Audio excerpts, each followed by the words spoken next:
23-year-old Mia Kanu had her whole life ahead of her. Everybody loved Mia. Everybody would always ask when Mia was coming home when she was at school. Like, she was that girl. Questions are swirling around the mysterious death of a college student from Southfield. Police have not ruled out homicide. As the family tells us, the story just does not add up. She was beautiful laying there. No bruises, no anything, just perfect. There was no deformities, no disfigurements, nothing of that magnitude. That at that point in time there would. But her time was running out. 23-year-old Mia Kanu was taken off life support days later. What happens in the space between an open car door and a brake pedal that never gets pressed? In the early hours of June 3, 2023, a 23-year-old college student named Mia Kanu was found lying in the roadway of a quiet Michigan neighborhood. She would never recover. Police later announced that there was no evidence she had jumped from the moving vehicle she had been riding in. And the driver, the person behind the wheel that night, kept going. This is not a story about speculation or rumor. This is a story told through verified facts, the words of police officers, prosecutors, and courtroom records. A story about duty, loss, and the legal line between tragedy and accountability. Tonight, we retrace the timeline, follow the investigation, and revisit the courtroom to understand exactly what happened in the case of Mia Kanu.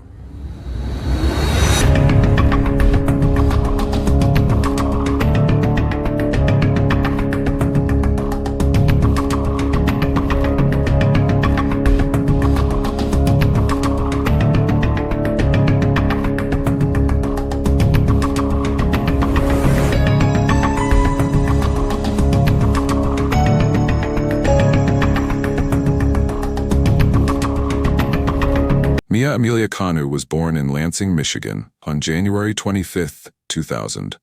By the time she was 23, she had become a student at Tennessee State University, pursuing a degree in veterinary studies. Friends described her as a lively and generous person, someone who brought energy into a room. She was known for her humor, her love of dance, and her willingness to share joy with others on social media. But more than anything, Mia had a purpose. She was passionate about animals, working as a veterinary assistant at Richland Animal Clinic in Tennessee, building the career she had always envisioned for herself. Those who knew her described her as deeply loyal, full of drive, and anchored by family. She was a daughter, a sister, a friend, and a student with her whole life stretched ahead of her. That promise ended in the pre-dawn hours of June 3, 2023. According to Southfield Police and later the Oakland County Prosecutor's Office, the chain of events began with a night out. Mia was home from college for the summer and attended a house party in Southfield, Michigan, with her friends. She left the gathering with Kentia Monique Fearn, a 23-year-old acquaintance who owned and was driving a silver Jeep Compass. On paper, it looked like nothing more than one friend giving another a ride home after a night out. But that ride would not end safely. Just after 4:29 a.m., while traveling down Providence Drive near the Coach House Apartments, something happened inside that vehicle. Mia exited the moving car and struck the roadway. Police later emphasized that their investigation found no evidence she jumped. But whatever the exact mechanics, the critical fact is this: she fell, she was gravely injured, and the driver kept moving.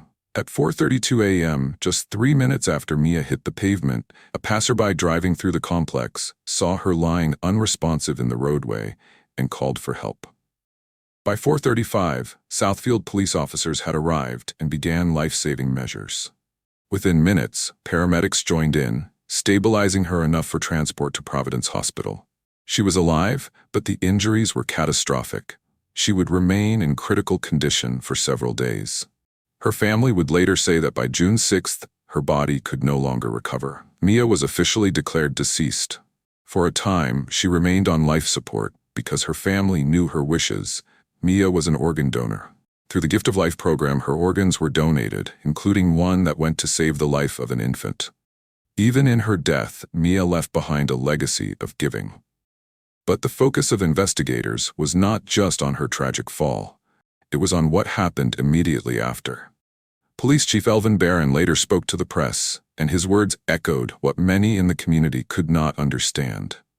"You are in control of a vehicle," he said, "and someone exits your vehicle while the car is in motion, and you don't take the time to stop, render aid, and check on your friend.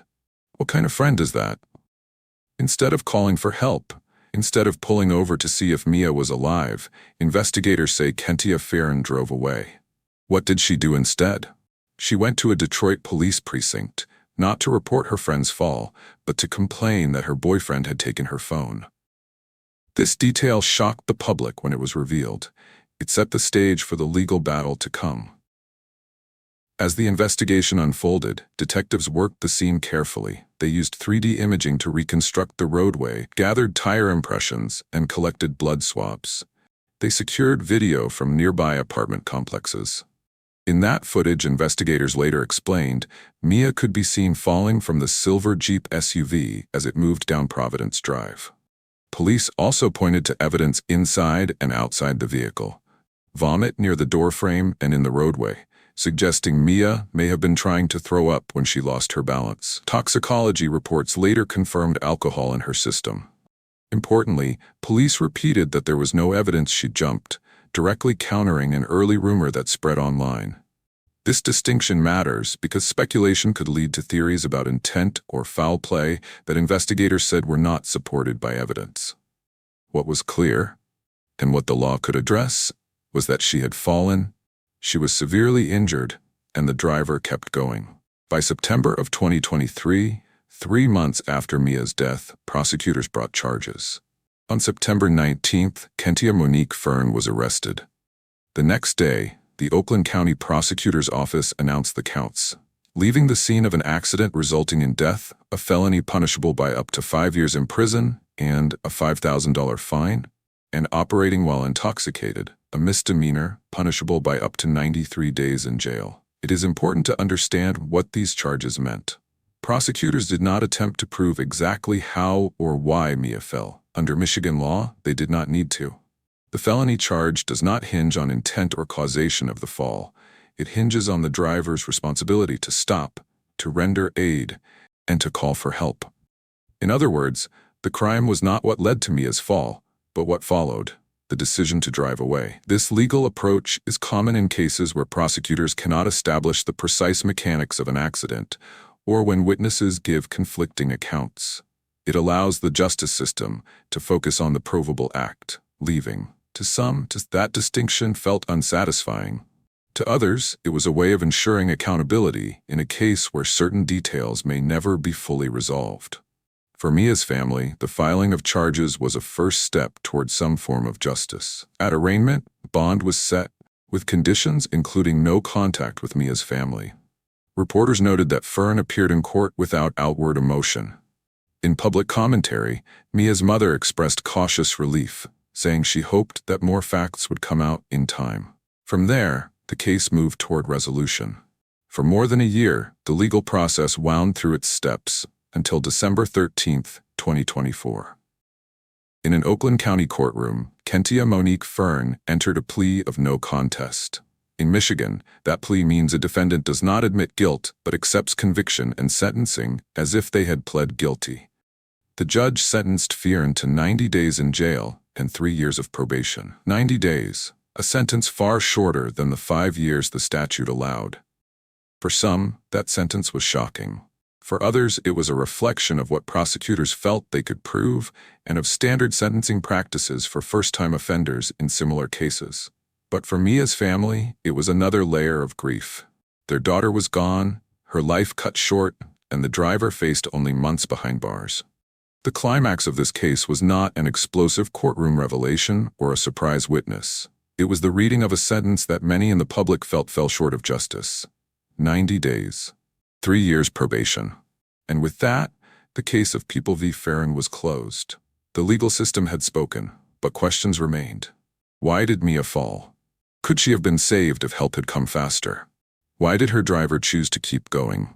Some of those answers may never come. What remains, verifiably, is this: when tragedy strikes on the road, Michigan law requires one thing above all: stop, render aid, and call for help. To fail to do so is not just a moral failing, it is a crime. Mia's story is more than the sum of police briefings and court records. She was a daughter, a sister, and a student with aspirations to heal. Her family has spoken about her warmth, her joy, and the way she touched people around her. Her legacy continues in the lives saved through her organ donation. In that way, even in death, Mia gave. But her case stands as a painful reminder of the duty every driver carries. When someone falls, when someone is in danger, seconds matter. Leaving is never an option. In conclusion, the case of Mia Kanu shows us how the law addresses tragedy when not all questions can be answered. Prosecutors did not prove how she fell. They proved what happened after. The sentence was months, not years. For her family, the grief is lifelong. For the rest of us, her story is a reminder. Accountability begins with the choices we make in critical moments. And one of those choices, etched now in law and in memory, is the duty to stop. If you value coverage built on facts, not speculation, subscribe to this channel. Share your thoughts below, but keep them rooted in respect and accuracy. Mia's name deserves nothing less.